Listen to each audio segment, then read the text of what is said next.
Welcome to Tower Talk Business Radio, where we bring you conversations with the top business minds on Long Island and around the nation every week. Featuring expert consultants and small business owners who have found success but are also willing to share their top tips, failures, and give gritty, matter-of-fact advice based on their firsthand experience. Now, let's get down to business on Tower Talk Business Radio on the voice of Nassau Community College, 90.3 WHPC. Hello and welcome to Tower Talk Business Radio. My name is Ray Schwetz, AVP of Business Banking at Jovia Financial Credit Union, along with Donyshia Boston-Hill, CEO keeper of the brand Marketing and Digital Agency.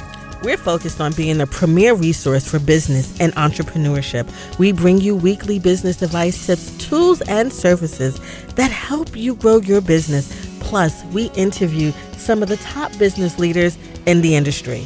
And we have a very inspirational show today. I'm very excited. I know Donyshia is as well. Helping provide us empowerment today is Dr. Deborah L. Wortham. She's the author of the new book, Setting the Atmosphere, Beliefs, Practices, and Protocols for Faith-Filled Educational Leaders. And she's here to share her story today with us. Welcome to the show, Deborah. Thank you so very much. It's a pleasure to be here. Well, we're excited to have you on, Dr. Wortham. And so I guess why don't you just start by telling us a little bit about yourself? Great. I am Dr. Deborah Wortham, Superintendent of the Roosevelt Union Free School District, where we say Roosevelt Rising. I have the pleasure of working with a fantastic board, an excellent cabinet, and a fantastic team of teachers and the best students known to man. I am excited about being here today to shed light on great things happening in Roosevelt and sharing just a tidbit about the book, Setting the Atmosphere. I wrote that book because I believe we have the power to change the air. We have the power to change our surroundings. We have the power to produce success in ourselves and in others. We set the atmosphere. We make it happen. Love it. Love it. Love it, absolutely. And it's so interesting. You started off with Roosevelt. Yes. And even here at Nassau Community College, they've had some alum from Roosevelt, including Eddie Murphy. Yes. That they are so proud of. And so today, we would love to hear, what was your inspiration and what experiences made you decide to write your book, Setting the Atmosphere? You know, one Sunday, several years ago, I was in church and someone sang this song by Kurt Carr, Setting the Atmosphere. And it resonated deeply within my heart, within my mind, within my spirit. And it empowered me to believe that we can and we should and we are called to set the atmosphere and not to accept the status quo, not to believe that success is not possible. And it really coincides with what we know as a growth mindset, that we can believe how we move forward, that we believe that with hard work, we can succeed. Now, what about the challenges that folks face? I love the way that you're positioning that. How do folks set the atmosphere so that they're able to overcome the challenges that they face? That's why we set the atmosphere. That's why we have a mindset. When you reach an obstacle, it is your response to that obstacle. If your response is that I am fearfully and wonderfully made, this too shall pass, I can do all things. If your response is, well, no one in my family has ever accomplished this, no one in my family has ever gone to college, no one in my family has ever written a book or produced a manuscript or is good in mathematics, I don't have any receipts. I don't have any evidence that I can succeed. So the belief is a growth mindset. What do you believe? That's your faith. What do you believe in? So there are two options: innate ability or the philosophy of efficacy and growth mindset. Innate ability says that there's nothing that anyone can do to change your situation. You're born that way. Poor you. It's your zip code. You're doomed. Or the philosophy of efficacy says the capacity to mobilize available resources to solve problems and promote development. That gives us the power. That gives us the strength. That gives us the authority to know that we can be great through hard work. So if you look at it like this, we're building confidence. Confidence leads to effective effort. That means you're committed, you're focused, you can come up with a strategy that leads to success. That's faith-based. Your confidence leads you to success. And we know if you see it, you can believe it, or you can be the first to do it. Absolutely. Absolutely. And now tell us a little bit about your work as an educator. Your extensive bio and accolades are just amazing. What led you to go into education? What was your inspiration? And it's still my inspiration to this very moment. In high school, my sister Lori was diagnosed with multiple sclerosis. Now, I come from a two-parent family, mom, dad, and 5 children. I am the third child. My sister Lori, the oldest. And she, oh my goodness, Lori could play every musical instrument. And one day, they told us she had multiple sclerosis. I was the one that was deputized to take care of her every day after high school. And so I couldn't participate in any after-school events. I rushed home to take care of my sister Lori. So one day, the high school counselor, this is why I love high school counselors to this day, said, you know what? We're going to send a group of students to the University of Wisconsin, Madison, Wisconsin, to see if you like that school. And so that weekend, my sister Lori was very ill. And she called me over to the bedside and she took my hand and she said, Deborah, promise me that if you want to go to the University of Wisconsin in Madison, Wisconsin, that you will be the best that you can be. We shook on it. Off to Wisconsin I go. We get off the bus, and what do I see? Cheese, dairy products, ice cream. Who wouldn't want to be there? And I couldn't wait to get back home to tell my parents, to tell my sister Lori, that's where I want to go. And when I got home, I thought someone's going to get in trouble because you're sitting on my mom's white sectional sofa with the plastic on it. And the family, cousins, aunts, nephews, nieces, cousins, uncles, they were all there. And I said, you're here to hear my decision. Within a second, I found out my sister Lori had already gone on to be with the Lord. So I couldn't unpack what she meant to be the best that you could be. So this journey through education helped me to cultivate, to identify my course of life, why I'm on this earth.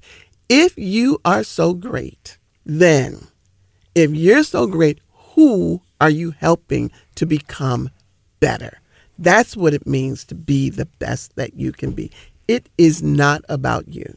So my calling, that moment, my sister directed my steps. And from heaven, I know she's still ordering my steps.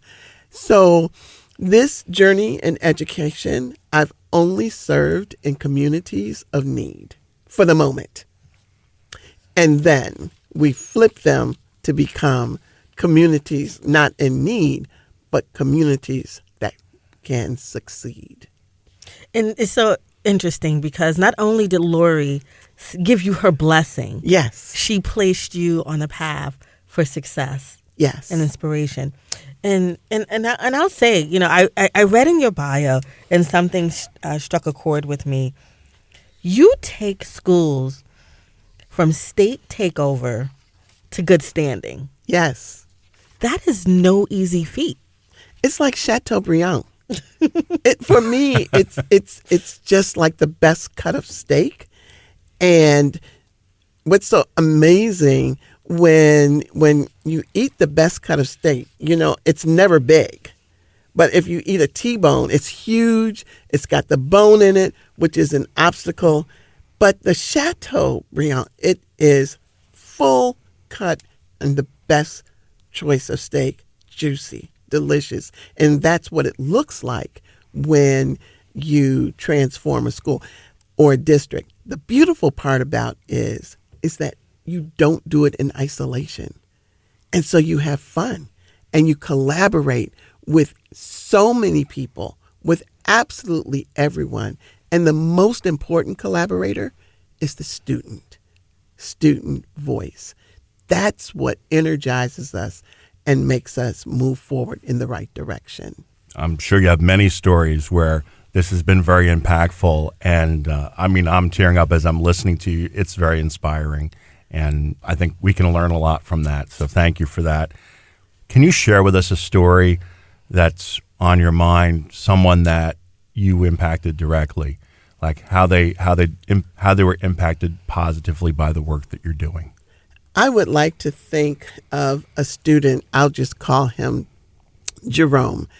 I became a principal in Baltimore City, actually, and the message from the state superintendent was to turn this school around in 1 year. Otherwise, it would be taken over by the state.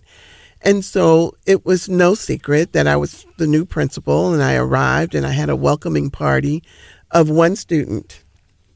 He was standing at the curb at the sign that said reserved for the principal, and he introduced himself to me, and he said, and I quote, "Is you the new principal?" And I didn't know whether to say I is, I are, I be. And I said, why? He said, because if you is, I want you to know that the people in that school, they think I'm terrible, but I am not. And he said, I'm really smart. And I said, okay. And I went in and I checked the files. And sure enough, he had a discipline record very long. And he was a student with special needs. He had an IEP. However, he was very influential, and he became my unofficial assistant principal. And with me and that student, we turned around that elementary school. It was never taken over by the state. He gave me the inside scoop on every student, every teacher, and everyone. I became best friends with his mother. He is now a bishop. That is incredible. He is now a bishop over several schools, churches in the Baltimore area. I am still inspired. I went to his wedding, to the baby showers, plural, still best friends with the mother. And if we can make changes like that, we don't have time to do it one at a time.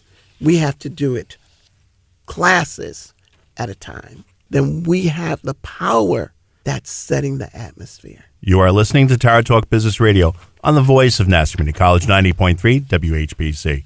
I'm Ray Schwetz, along with Donyshia Boston-Hill, and our guest today is Dr. Deborah L. Wortham. She's the author of the new book, Setting the Atmosphere, Beliefs, Practices, and Protocols for Faith-Filled Educational Leaders. And so, Dr. Wortham, there's a lot of misconceptions in the universe about education. And you shared your story about transformation of schools. Is a 1-year transformation possible? Yes. Oh, really? Yes. Do tell. I have always said that it takes 1 year to transform a school. This is why.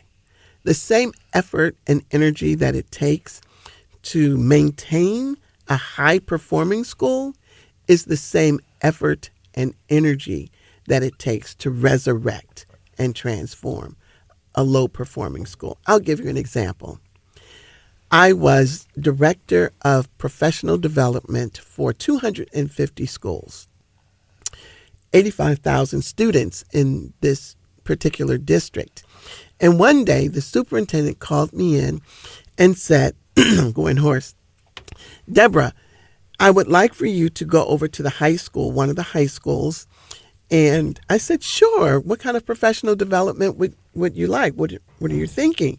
And she said, no, I need you to be the principal. And I said, I'm director of professional development. She said, I know. And I said, well, how can I do both? And I said, there are so many former high school principals here. I've never been a high school principal, elementary middle, but never high school. And she said, I will never forget these words. You know how to rally the troops. And I said, what about my position as director of professional development? I'm spending 18 hours a day doing that. And she said, I visited the school. I need you. There's a conference room across the hall from the principal's office. Do both jobs, director of professional development and principal of a high school that has fallen apart. The police are there every day. Ooh. The students are sitting in the hallway. They refuse to go to class and add a little marijuana to that. Mm. And I said, when would you like for me to start? And she said, tomorrow. I said, I can't possibly start tomorrow. And she said, why? I said, I need to get a manicure and a pedicure. I need to visit the salon. You want me to show up like this? I did. I walked down the hall with tears in my eyes, and the security guard asked me, are you lost? Because no one knew that they were getting a new principal that day.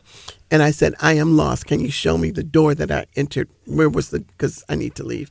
And he said, no. I said, well, show me the principal's office. I walked to the principal's office, and there was a sign on the door that said, do not enter. See the secretary. So right there, I knew my work, because you have to know your worth.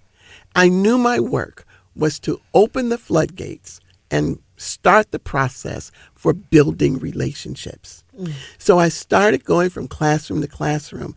Hi, I'm Dr. Wortham. I'm the new principal. And one student said, excuse me, she's cute. And I said, and you just passed algebra. And I went to the next classroom. Hi, I'm Dr. Wortham. And so it went on like that. Never once did they ask me if I knew the Pythagorean theorem. They asked me, are we going to see you?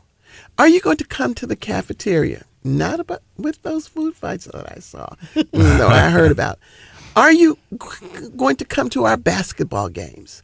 And so I can tell you on that first day, I met with the total student body. I gave them an index card. And on one side it said start, and on the other side it said stop. What are the things that we must start doing today? What are the things that we must stop doing today? At the end of the day, I did the same thing with the faculty. What must we start and what must we stop immediately? As I walked through the hallways, this is all day one, the students that I saw in the hallway, I didn't ask them anything other than, where are you going to college? I'm not going to college. Make up the name of a college. If you went to a college, where would you go? And so I said, I'm here to make your dream come true. And I can't get you to your dream sitting on these steps. That was my normal statement. And come with me to go to class. That was day one. That's how I cleared the halls. Day two, I saw so many students sitting in class with their coats. I said an edict. Put your coats in your classroom, in your locker. Put your coats in your locker. Everyone. Of course, some students didn't. So I gathered the coats. This is day two. Day three, I'm gathering coats and I'm taking them to my office. And the students had to come to my office to retrieve their coat. Well, talking to the students, I realized there aren't enough lockers for the students. And you can't partner with lockers because if there's something that's unlawful in the locker, who do you blame? Right. So the situation resolved. I put coat racks in my office, went to Home Depot, got hooks, and the students would hang their coats in my office. Day 4, we're building relationships. Once we resolved the fact that there weren't enough lockers and we found places, we installed additional lockers, students still hung their coats in my office. Good morning, principal. Good morning, Dr. Wortham. We're having a good time. So we're on day 5. No one's in the hallway. People are in classes. Relationships have been established. I still don't know the Pythagorean theorem. I am visiting the classrooms, going to the lunchroom, and going to the basketball games. One day I couldn't go to a basketball game, and it was major because they were going to enter into the championship. I couldn't go. I had an engagement for the district, so I couldn't go. The students blew up a picture of their principal and put it next to the locker where I always stood to give them a high five. Oh, that's sweet. Wow. They won the game. You want to talk about a culture shift? Yes. I love it. That's setting That the is awesome. atmosphere. Absolutely. So the next game I attended, and they lost. Bring back the poster. Bring back the poster. But that was 7 days of a turnaround, a shift, bringing order. And when you bring order, you bring it through building confidence. I enabled them to believe that they had to work to get to a crystal clear, positive, bright future. And I was in the process with them. That's what it takes. That's the faith-based. That's believing in your capacity. Surround yourself with people who believe in your capacity to succeed. That's the faith-based. I am calling for faith-based educational leaders. Let's join this party. Oh, I love that. And what I'm hearing is that you had to be pushed into greatness twice. Once by your sister. Yes. Once by your then principal. Yes. How are you pushing educators and principals and future superintendents into their greatness? That is such a delicious question. One that I love because I believe that I'm actually an educational evangelist, and I evangelize to pull people to their greatness, like people pushed and pulled and believed when I didn't believe. But because I kept seeing these mirror images of you can do this, my mother being my number one cheerleader. Okay, Deborah, so you're teacher of the year. What else can you do? So I become an assistant principal. You're an assistant principal, for goodness sakes. What else can you do? So I become a principal. Deborah, what else can you do? And that's the call that we have to have for others. It is an absolute assignment to bring people forward. So I have to say that the assistant superintendents that I've been blessed to work with, most are now sitting superintendents, such as Alex Marrero, who is the superintendent in Denver, Colorado. He was my assistant superintendent. We worked together for 2 years, almost 3, and he is now superintendent of the year, Denver, Colorado. And the list goes on and on. There is so many people that I've had the pleasure of working with are now, again, superintendents, or they have defended and they're now doctor of education. It is a blessing. When you sow into others, it only comes back to you. Now we're coming up to a close. Before we close, I wanted to ask you, congratulations on your accolades, of which there are many, and much deserved, I can tell from the conversation. But specifically, you were recently awarded the AASA Women of School Leadership Award in the superintendent category. And that's a huge accomplishment. Congratulations. And also, that is a national accomplishment. And this just then, you have been named Woman of the Year. I mean, we are sitting here with greatness. Yes. Thank you. Thank now, you. what does that award mean to you? It means that God loves me. Well, we love you too. I truly give God all the glory and the honor. I am so grateful for the blessings that have been bestowed. It almost leaves you sort of speechless because your career is dedicated to the development of others, and to take time to pause to stand on a national stage is quite humbling. I am absolutely grateful to be set aside as the AASA Woman in School Leadership Superintendent category. That's a national superintendent recognition reserved for women. There is a national superintendent. Men or women can sit in that spot. But for this one, because there are, of all of the superintendents in the country, only 1.4% of them are women. And so AASA, which is the Superintendents Association, coupled with Horace Mann, wanted to, 10 years ago, they created this spot to highlight women in leadership. And it's highly competitive.